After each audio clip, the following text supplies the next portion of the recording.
افراد کھڑے ہوئے کہ تم 30 کے 30 افراد غدیر کے میدان میں موجود تھے. اب علی کو یاد نہ ہوگا تو کسے یاد ہوگا؟ جس کی تلوار نسلیں دیکھ کے چلتی ہو اس کو یاد نہ ہوگا تو کسے یاد ہوگا؟ اس کے بعد فرمایا کہ اب تم میں ایک ایک آدمی جائے اس پتھر کے اوپر کھڑا ہو اور غدیر کا واقعہ جتنا اسے یاد ہے اتنا سنائے. اب لوگوں نے سنانا شروع کیا, ایک نے سنایا, دوسرے نے سنایا. میں کہوں گا اللہ کے رسول علی ایک ہی سے کہہ دیجئے کہ بیان کر دے.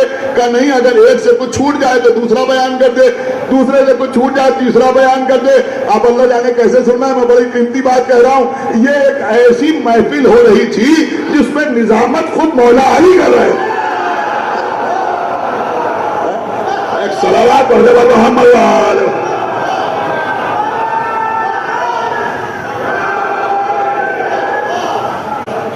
مولا کائنات نے فرمایا تم اٹھو تم اٹھو تم اٹھو تم اٹھو. تو لوگوں نے بیان کرنا شروع کیا. 27 افراد نے غدیر کا واقعہ بیان کیا. 3 مٹھے ایسے اٹھے. آپ تو خالی 3 سن کے خوش ہو جاتے ہیں. یہ وہ والے 3 نہیں تھے, یہ وہ والے 3 نہیں تھے. دوسرے 3 تھے, سعد ابن ابی وقاص, ابو موسیٰ اشعری اور انس ابن مالک. یہ 3 اٹھے. انہوں نے کہا یا علی ہمیں یاد نہیں تھے غدیر میں. میں کہنے لگے ہمیں یاد نہیں. جب انہوں نے کہا ہمیں یاد نہیں تو مولا علی نے فرمایا کہ تم تینوں نے میری ولایت کو چھپایا. تم تینوں نے میری ولایت کو چھپایا. پھر میرے مولا نے اختیار ولایت دکھایا. ایک سے کہا کہ تو اندھا ہو کے مرے گا, اور ابو موسیٰ اشعری اندھا ہو کے مرا. ایک سے کہا کہ تجھے کلمہ پڑھنا نصیب نہیں ہوگا, تو آخر وقت اسے کلمہ پڑھنا نصیب نہیں ہوا.